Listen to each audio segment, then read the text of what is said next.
اور اس کے علاوہ ٹیکنالوجی پڑھائی جائے وہاں. تو یہ مقصد تھا اس کا. تو یہ فیصلہ ہوتا ہے دسمبر میں، دسمبر 2018. یہ ذرا آپ سنتے رہیں. ایک سپانسر آتا ہے، وہ کہتا ہے میں بنانے کے لیے تیار ہوں. آپ کو پتا ہے کہ اس وقت میں ایک کینسر ہاسپٹل جس کا خسارہ 9 ارب روپیہ ہے ہر سال کا، 75% کینسر کے مریضوں کو مفت علاج دینے کا. پشاور میں دوسرا کینسر ہاسپٹل، کراچی کے اندر تیسرا کینسر ہاسپٹل جو کہ سب سے بڑا ہے، جو 30 ارب روپے کا بن رہا ہے.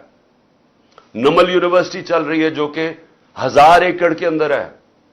یہ تو کوئی 300 کچھ کنال ہے، وہ 1000 ایکڑ کے اندر ہے.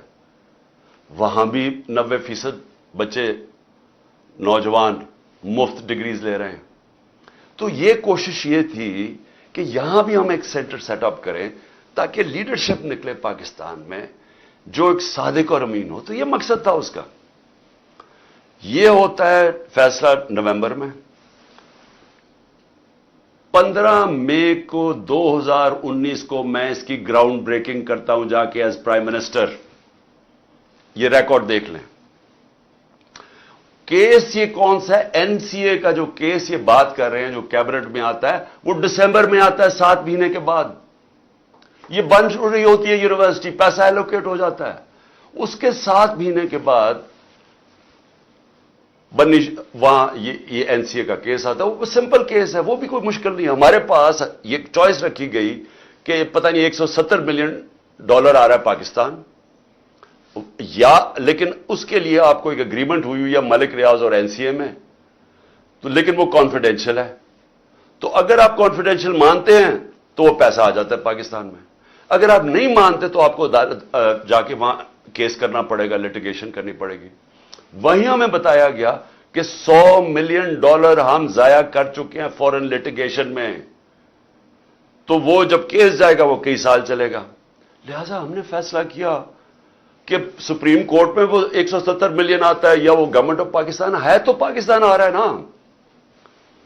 اس کے اوپر میرے اوپر کرپشن کیس ہے.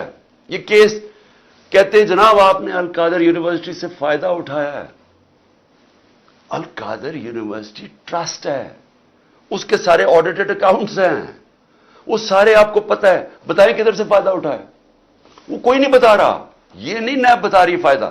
وہ کہتے جی آپ کو کوئی فائدہ ہو، کیونکہ آپ کو القادر بنانا تھا لہذا آپ نے اس کو ملک ریاض کو، جب ساری کیبنٹ کا فیصلہ تھا. نہیں، آپ نے اس لیے کیا ہے کیونکہ آپ نے وہ القادر یونیورسٹی بنانی تھی جس میں مجھے کوئی ذاتی فائدہ نہیں ہے. جس طرح نہ مجھے نمل یونیورسٹی سے ہے، نہ مجھے شوکت خانم سے ہے، کیونکہ وہ ٹرسٹ ہے، وہ میری ذاتی ملکیت تو نہیں. اس کے اوپر یہ سارا ڈرامہ ہوا کہ جی عمران خان کے اوپر کرپشن کیس ہوا. اس کے اوپر انہوں نے مجھے پکڑا اور مجھے ایک دہشت گرد کی طرح پکڑ کے لے کے جا رہے تھے. اور دوسرا میری بیوی. اب مجھے جو اس سے زیادہ اپنے سے زیادہ تکلیف ہے کہ میری بیوی کا نام بھی ٹرسٹی میں ہے. کیوں ہے؟ ٹرسٹی کیا ہوتا کہ پہلے کیونکہ قوم کو سمجھنا چاہیے، کیونکہ اتنا زیادہ پروپیگنڈا کیا جا رہا ہے. میں نے کبھی اس طرح کا کنٹرول ٹیلی ویژن نہیں دیکھا جو آج کل ٹوٹل کنٹرول کر کے پیچھے سے ان کو حکم آتا ہے نامعلوم افراد کا، دھمکیاں آتی ہیں، آرڈرز دیے جاتے ہیں کہ عمران خان کو نہیں دکھانا، فلانی چل، اس کے لیے کوئی اچھی چیز نہیں کہنی، اس کے خلاف پروپیگنڈا کرنا. تو اتنا جھوٹ بولا جا رہا ہے. لوگوں کو بتائیں کہ ٹرسٹ ہوتا کیا ہے. ٹرسٹ جو ٹرسٹیز ہوتے ہیں نہ ان کو کوئی تنخواہ ملتی ہے، ان کو کوئی تنخواہ نہیں ملتی. صرف ٹرسٹی وہ ہوتا ہے جس کو جو دل سے کوئی خیراتی کام کرنا چاہتا ہے. اب بشرا بیگم، بلکہ مجھے سیرت نبی کو جو سمجھا ہوں میں تو بشرا بیگم کی وجہ سے سمجھتا ہوں، کیونکہ ان کی بہت زیادہ اس کے اوپر ان کی نالج ہے. تو ان کو میں نے ٹرسٹی رکھ دیا. اس کے اوپر بھی وارنٹ نکال دیا اریسٹ کا. میرے گھر پہ حملہ کر دیا پھر سے آ کے. یہاں ٹیئر گیسنگ شروع کر دی، ان کو کہا کہ پکڑ کے جیل میں ڈالنا ہے. میں نے ایسی کبھی بے غیرتی اس ملک میں نہیں دیکھی.